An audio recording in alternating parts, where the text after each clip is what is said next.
Hello beautiful soul! Welcome back to my channel. This is Mei Chang. I'm from Japan, kabayan. Taurus, this reading is for you. Paalala ko lang po yung mga hindi po animal friendly. Baka this channel is not for you. Kasi minsan lumulusot at dumadating yung mga anak ko dito. Kaya mag-exit na lang kayo, ha? Okay? Tingnan natin. Taon na connect kay Taurus. Tingnan natin. Palagi naman natin itong ginagawa, no? Tanong natin, paari ito isa-connect sa iyo is magulang mo, kapatid mo, kasama mo sa trabaho, anak mo, or karelasyon mo. Ipasok mo ang sarili mo. Paring ito is a vice versa.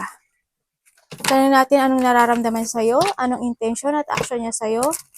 Ano ang nararamdaman mo sa tao na to, Taurus? The blind spot ng koneksyong ito. Energy ni Taurus this November 2024. Universe advice at overall energy ni Taurus. Tao na nakakonect kay Taurus. Tao na nakakonect kay Taurus, ano ang nararamdaman mo kay Taurus? Show me, show me, show me, show me. Tandaan nyo, I'm the only guidance. Gawin nyo o hindi, I don't care. Ang taray ni ate, no? Tandaan nyo, Stoga Kagami, okay? Kung ano ugali nyo, ugali ko. Parang salamin lang, di ba? Kayo ang aking salamin. Kung ano ipapakita nyo sa akin, ipapakita ko rin sa inyo. Kasi, ikaw ang aking salamin. Okay? Tao na ako connect kay Taurus. Anong nararamdaman mo kay Taurus? Be kind sa lahat, ha? Libre lang ang maging mabait. No? Anong nararamdaman mo kay Taurus? Okay. The Hierophant with the Aries. Intention niya sa'yo. The Ace of Cups and the King of Cups. The Water Sign. Ano ang action niya sa'yo?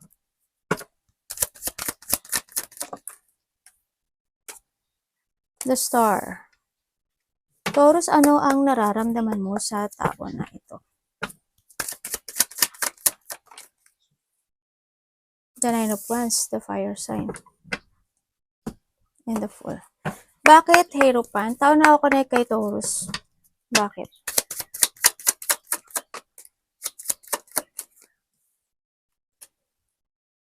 The Five of Swords, the Aquarius, and the Page of Swords. Pareho to. The Earth Sign. And we have the Nine of Swords and the Five of Wands. Nag-aaway ba kayo nito? May mga pinag-aawayan kayo, no? May mga pinag-aawayan kayo na nag-aaway kayo. Ang nararamdaman niya sa'yo, nape-pressure siya sa'yo, actually. Sabi niya, nape-pressure sa kanya. And then, siya yung tao na nagbibigay sa akin ng mga problema. Yan, may mga, kumbaga, doon din yung pag-aaway din kasi ni yung dalawa, no? Parang hindi kayo nagkakasundo. May mga sitwasyon na hindi pa totally natatapos sa inyong dalawa. Kumbaga, it's more on, ang nakikita ko dito is,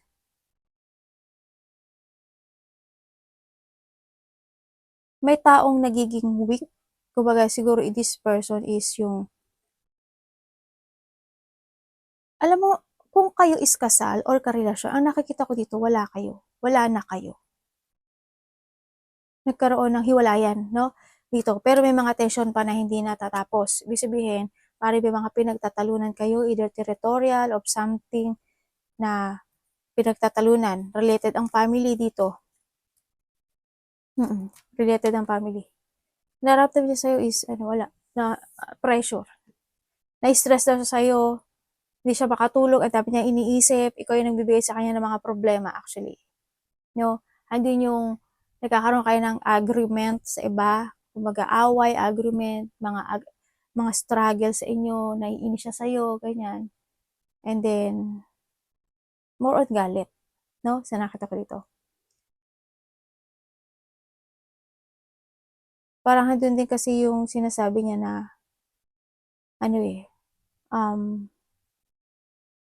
Mayroon ako nakikita ng isang bata. Yan natin. Ano pwede ko malaman? Taurus. Ibig sabihin, magkalayo kayo nito, no? Magkalayo kayo nito.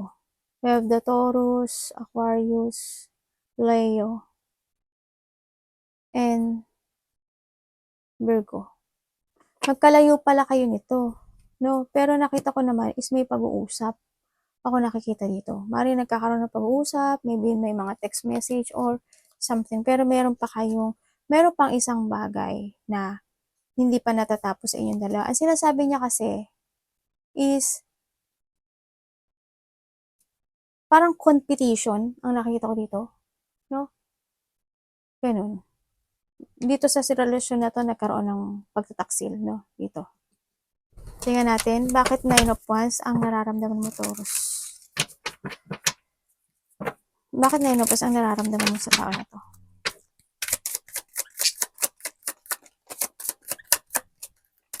Ano kasi yung isa sa inyo mataas ang ego? The Ace of Swords, the air sign, the Moon, the Pisces, and the 5 of Wands. The Leo sign. Okay. Ang nararamdaman mo sa tao na ito and the dito, the Scorpio. Nararamdaman mo sa tao na to is siya yung tao na a player, tao na napaglaro, tao na minsan mainit ang ulo, hot temper, tao na talagang hindi kayo nagkakasundo talaga nitong tao na to, no? Tao na defensive, actually. Tao na napakasinungaling. Ang daming sekreto. Siya yung tao na hindi nagsasabi ng mga totoo. Yun ang nararamdaman mo sa kanya. Magkaaway? Ano ba yun? Tingnan natin. Tao na ako na kay Taurus, bakit Ace of Cups and the King of Cups ang intention mo sa kanya? The Earth sign, Taurus, Virgo, Capricorn, and we have the 9 of Pentacles, the Virgo, and the Star, Pisces, Aquarius pala to, and the water sign. Okay, pareho siya, water sign, no? Ang intention niya sa'yo is wala daw siyang nararamdam sa'yo. Maaaring itong taon na to is merong iba, no? Sa nakita ko ito. Itong taon na to is meron siyang mas mahal niya yung sarili niya. Mahal niya yung sarili niya or mahal niya, mayroon na siyang ibang mahal. Oo, kasi we have the Page of Pentacles. Andun, itong taon na to is kung ano yung nararamdaman, ay gusto niya ng laya. Gusto niyang ng kalayaan. Kumbaga, gusto niya ng pagbabago dito. When it comes to intention niya sa'yo is, wala, gusto niya lang na lumaya. Kasi wala naman din niya siya nararamdaman sa'yo. Pero they care, pero more on ang ano sa kanya kasi is, marami na rin nagbago kasi sa kanya or marami na rin nagbago sa'yo. Ganyan, ang nakita ko dito. Kumbaga, sa relasyon niyo is na marami na nagbago. No? Sa nakita ko sa'yo, either siya is merong iba or mas mahal niya talaga yung sarili niya. Ganun nakakita ko sa kanya. Kumbaga nagkakaroon na kasi siya ng mga bagong fino-focus sa ngayon. Ganyan ang nakikita ko dito. They want to be independent. Kumbaga, yung gusto ko. Ganun nakita ko sa kanya. Kaya kung intention niya sa'yo is gusto niya ng kalayaan, shipment, or I want to be independent. Kumbaga gusto niya ng panatag na pamumuhay. Yan ang nakita ko sa kanya. Ayaw niya ng gulo, ayaw niya ng away, ayaw niya ng mga struggle, I want to be independent, ganyan. May success is may success, ganyan. May effort is may effort, mga ganyan. Tingnan natin bakit the Star ang kanyang action sa'yo. Twice na lumabas ang Star. Bakit the Star? You have the Magician and the Queen of Wands, the Fire sign, and the Star, the Aquarius and the Empress, the Earth, Taurus, Virgo, and Capricorn, and the Ace of Wands, is the fire sign again and the Ten of Cups. The Pisces. Okay. Ang ano niya dito, ang action niya sa'yo is, they want to heal yung isang sitwasyon sa buhay nyo, no? Sa nakita ko to. Kumbaga, they want a new beginning, ganyan. They manifesting a happiness. Kumbaga, no? They manifesting a happiness, kumbaga, magkaroon ng pagbabagong buhay. Kumbaga, hindi yung situation na either na magbabago, magsasama kayo, ganyan, either magsasama kayo, or, kumbaga, nasa sa'yo, o nasa sa kanya kasi to. Ah!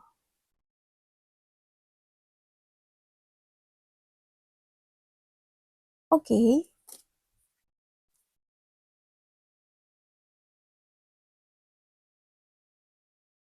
Okay. Ibig sabihin, gusto niyang mag-heal ang inyong relationship. Gusto niya uli kayo magsama. Nito. They want a new beginning. Can you give me one more chance? Ganyan. Tapos, ay, ba't binaba ko to? Pwede kong malaman kay ano. King of Cups. Pero wala siyang nararamdaman sa'yo eh. Wala talaga, water sign. Ano bakit sinasabi mong ganyan?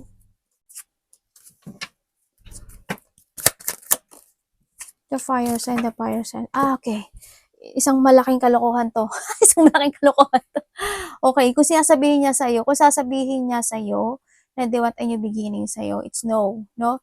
Maaari itong tao to is meron ng iba. Or, merong isang, kasi masasaktan at masasaktan ka rin, no? Hindi yung situation na nagkakaroon siya ng isang sitwasyon na they want to protect something, sarili niya, or meron siyang pinaprotektahan, no? Kumbaga, ito yung tao na maraming lihim. Tao na, wala siyang kayang i-offer sa'yo. As in, wala. Meron siyang ipinaglalaban na hindi ko maintindihan sa kanya. Baka maaring, sabi ko nga kanina, parang may pinag-aawayan na related ang territorial or related ang something, or they put boundaries lang talaga sa'yo, no? Ando rin kasi yung putting boundaries ang nakikita ko dito. They want to heal something and starting a new beginning, either sa'yo or sa ibang tao, ang nakita ko dito. Pero ang nakita ko sa kanya is kanina is sa'yo. Pero may nakita pa akong isa sa kanya, maaring kasi lumabas ka dito, ibig sabihin, hindi ikaw yung tao na makapagbibigay sa kanya ng Ten of Cups. Pero, kung kayo is mabubuong muli, sinasabi niya na, wala akong kayang ibigay sa'yo. Kumbaga, may boundaries. No? There's a limitation sa inyong dalawa. Ako nakikita sa inyo.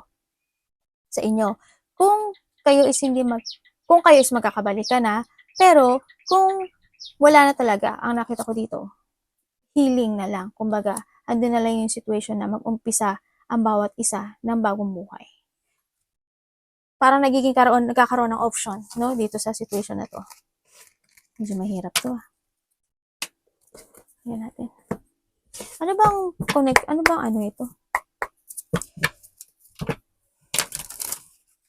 Ano bang hidden? Ayan natin. Maaari ikaw ito or siya.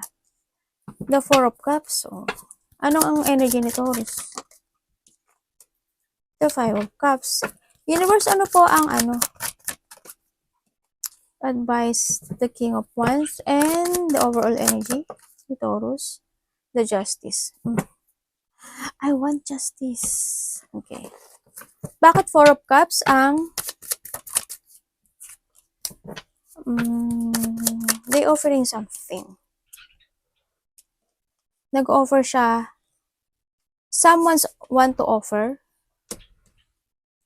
We have the Pisces and the Hierophant is the Aries and the Four of Cups. The Cancer energy.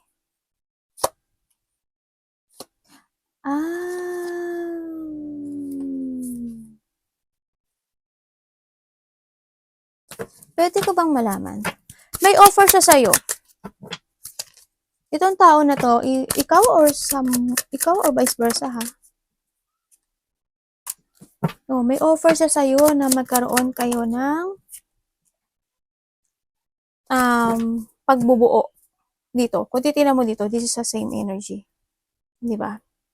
Pero ang isa sa inyo, ibig sabihin, ang isa sa inyo is magkalayo kayo, no? Nito. Ibig sabihin, nandun yung offer niya sa'yo na magkaroon uli ng pagbubuo.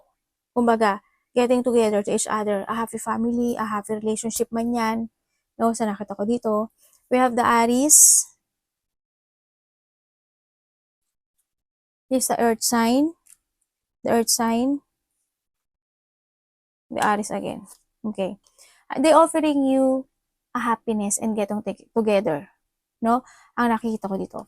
Andun daw yung, kasi nagkaroon kayo ng same energy eh.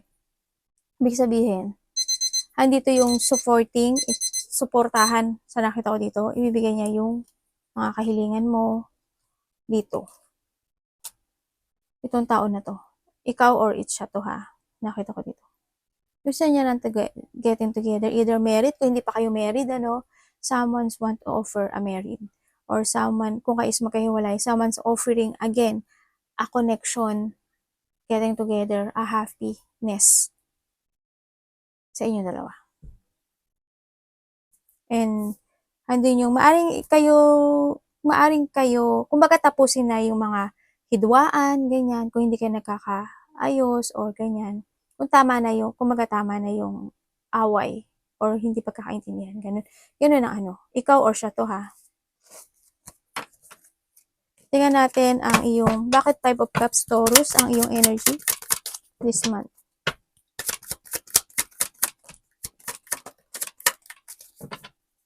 You have the Virgo, the Scorpio, and the Capricorn. The water sign, Sagittarius, Scorpio. Okay. Yung iba sa inyo, 2 or 3 ang anak nyo, no? Yung iba sa inyo, nakita ko. O kaya ang energy mo ngayon is, it's more on panghihinayang. Panghihinayang sa isang situation na nawala. Lalo na when it comes to a money, relationship with family, no? And then, energy mo is yung ganun, is to collaboration sa isang tao na hindi kayo nagkakasundo.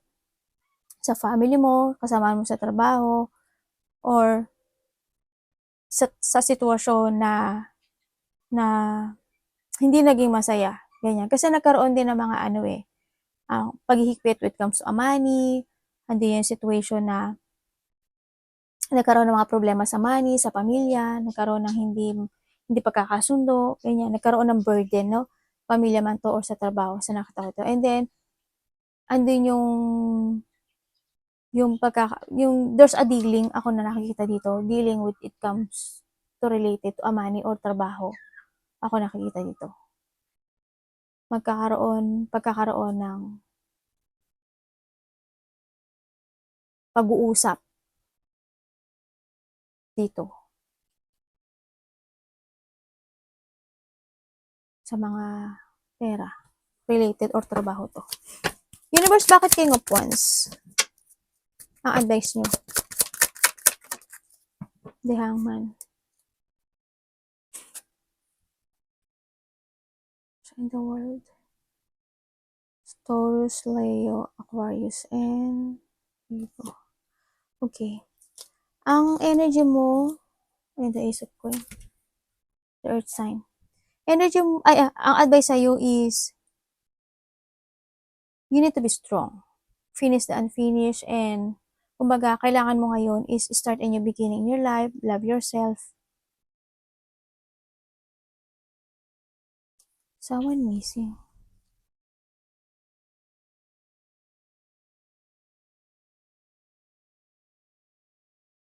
Ibig sabihin, kailangan mo daw mas mahalin mo ngayon yung sarili mo at pahalagahan mo yung sarili. Tapusin mo na daw yung mga nakaraan. Ibig sabihin, yung iba dito, 2 anak, tapusin mo na yung mga dapat tapusin, ganyan. Kailangan mo na daw ngayon ng mga bagong plano, strategy, ganyan. Ang nakita ko dito, we have the water sign, the earth sign. And the Scorpio again. And the Fool. Yun ang sinasabi niya. You need to be strong to fulfill yung iyong mga achievement, yung iyong mga gustong makamit o accomplishment. Ang sinasabi dito, no? Kailangan mo magkaroon ng strategy. Kailangan mo magkaroon ng mga bagong pananaw para ma-achieve mo yung mga bagay na yon. Magpakatatag ka lang daw. Kasi the happiness is beside you. No, someone missing. Kumbaga, magkaroon ka ng resetting, no, sa buhay mo. Reset sa mga goals, strategy, kung ano yung mga dapat i-reset or dapat na baguhin, no, sa nakita ko dito. Basta magpakatatag ka lang daw. Kailangan mo ngayon ng clear mind or strong. Strong personality ka naman actually, sa nakita ko dito eh. Parang may tao na mag-a-apology sa'yo. Tingnan natin Justice. Bakit Justice ang kanyang overall energy? Yan. Yung coin. The Earth sign. And the Eight of Swords. And the Nine of Cups. We have the Gemini. The Virgo. Okay. Ang energy mo ngayon is, this month, kakulangan ng pera. May mga bagay ako na nakikita sa iyo na nahihirapan ka.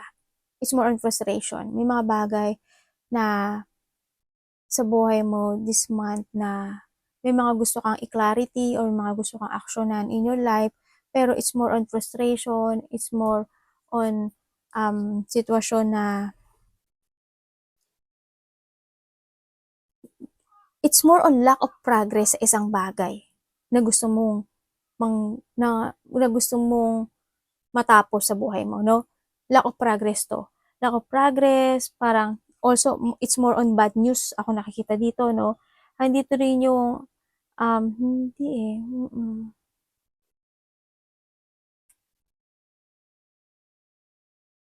Lack of goal or kumbaga may kulang akong nakikita. May mga kulang kang ginagawa or mga mali kang ginagawa or hindi siya nasisettling yung ginagawa mo or mga gagawin mo this time, this November. Kaya daw kung hindi mo to masisettle or hindi ka magkakaroon ng clarity or hindi mo maisasaayos ang lahat this November, it's more on frustration ang makikita ko sa'yo dito.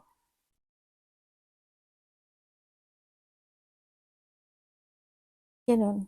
Nagkakaroon na rin kayo ng self-imprisonment tsaka dito, kawalan ng pag-asa. Matatrap ka daw sa isang bagay na hindi mo maitama-tama. Kumbaga may stuck ka daw dun. Kailangan mo talaga ng mga bagong plano, strategy, talagang kailangan dito ng kasi nakita ko rin sa'yo, medyo kulang ka ata sa pera. No? Or may kakulangan. Hindi man kayo kulang sa pera, may kakulangan. Ako nakikita.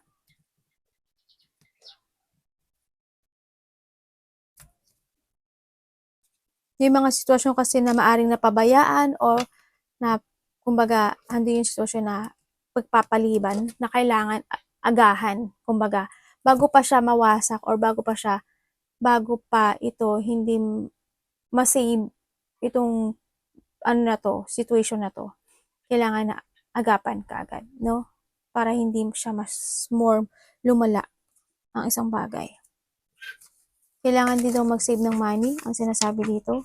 Siguro iba dito kung wala kayong money, mag-save kayo ng money para at the end, meron kayong mahuhugot. Diba? Kasi ang nakita ko dito is more on may taong magkakaroon ng problema when it comes to money, when it comes to trabaho, ganyan.